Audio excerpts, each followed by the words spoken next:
Welcome to my YouTube channel. I am Molly with Robert and Molly Bees. Today I'm doing a full tutorial on how I created this pirate ship dresser. If you follow me on other social media, you will have seen this pop up in my content the last couple of weeks, and it was a lot. So I figured I'd take the time to show how we got from this crusty thing to this. So let's get into it. It's a lot. I spent about 4 days sanding this down to the bare wood. This dresser was in really rough shape. My husband was told it was from the late 1800s. This entire back piece had to be completely rebuilt. It came to us in pieces, and my husband put it back together. A couple missing chunks, the usual. When my husband showed me this piece that he had acquired, I immediately was inspired by this pirate ship decoupage paper that I had. This dresser had a lot of lines in the drawers, and so what I did was I took my decoupage paper and I went ahead and burned the edges and the holes in it like I wanted. Then I mapped it out on the dresser and kind of penciled in where it would sit, and then I filled that area in with Bondo to make a smooth surface to apply my decoupage paper. You don't have to do this. You can keep the lines if you want, but I knew I wanted a smooth look on the front of the dresser when it was all finished. Then I painted the Bondo using Dixie Belle's Coffee Bean with a little bit of Rebel Yellow in it. I didn't want stark white behind my decoupage paper. Decoupage can be thin and colors and shades can show through, so I just kind of darkened what's going to be behind the paper a little bit. This decoupage paper is from the Painting Lady Designs and it's called Mutiny. I will add a link in this video description where you can get it. I've been doing decoupage on furniture for a little while now, and I have settled into using watered down Mod Podge to place my decoupage paper. I find it works the best. It holds the paper, and what I do is I apply my paper and I let it all dry, and then I go ahead and cut the lines into the paper where the drawers are opening. Then I'll go back and add glue to any of the loose pieces still lifting. I found this faux beam support, and I will add that link in this description where you can find that on Amazon. It's a little bit more expensive than the kind of stuff that I would normally put on my dresser, but I knew I wanted a certain look, and this would definitely get me there. I secured it in place using a brad nailer, and then I went back and added not a lot, but quite a few small nails after making sure none of that would mess up my drawers being able to move. It was pretty flexible, but still stiff in the tighter corners, and so I focused heavily there with the nails because I just didn't want it to lift up. I did go back and paint the heads of the nails with the Caviar from Dixie Belle, just to hide the nails a little bit better. And this is where we are with that. You can see the nail heads there, but they disappear after I painted them. Next, I took some Coffee Bean from Dixie Belle, and I added it in the cracks that I wanted to be darker shaded. I knew I was going to stain this. I wasn't 100% sure what color stain I was going to use, but I knew I wanted some definite shading in certain areas. And this is how I helped achieve that. You can see on the edges of the top there, I added a blended coffee bean as well. I have stained over paint before, and it's always been a really cool look. I appreciate it. I ended up using Minwax. I believe it was Early American on this. I did not leave this stain on for very long. I would put it on and then wipe it off immediately because I also knew I was going to be sanding back in areas. It ended up being a little darker than I wanted, but sanding back helped with that quite a bit.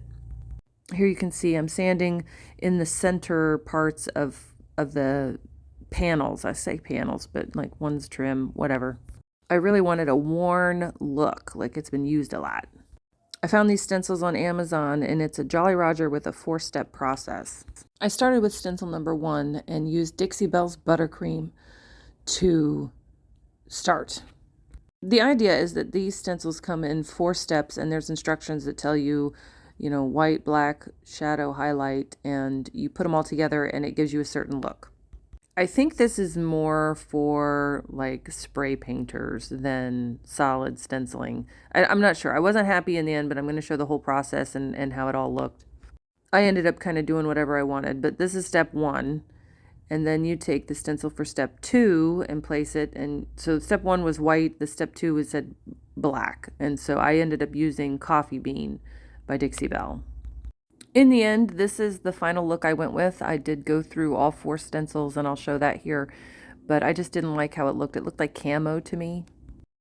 I don't know if this would be better with more translucent paint or like spray paint, but for me, 1 and 2 are good enough.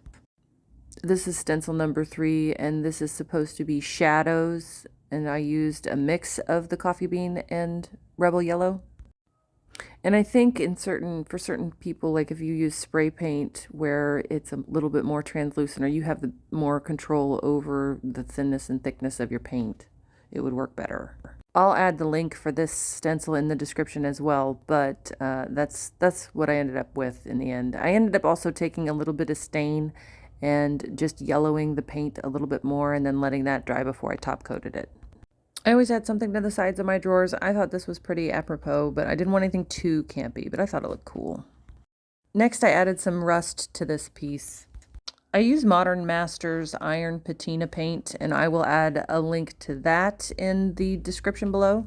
Basically, the way you use it is you put a coat of iron paint on whatever you want, and then you let that dry completely, and then you add another coat of paint and let it dry completely, and then you spray it with activator that you have to buy separately. I'll add that link as well in the description. After you spray the activator, you wait 5 minutes and then you spray it again. And I always end up watching and spraying more and more until all of the paint is properly rusted.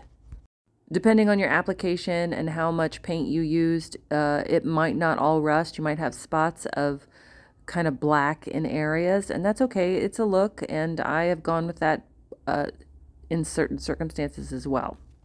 And this is like a super sped up time lapse of waiting for this to dry. Patina paint kind of does its own thing, and sometimes you get some good greenage out of it, and sometimes you don't. And if I don't, I will add my own and kind of dilute it to make it look like part of the look. To get that color, I mixed a lime and a turquoise paint together just a little bit and put it at the base where it wouldn't normally change color like that. Next, I needed to get some hardware ready, so I bought some pirate coin molds from Amazon. I'll add that link.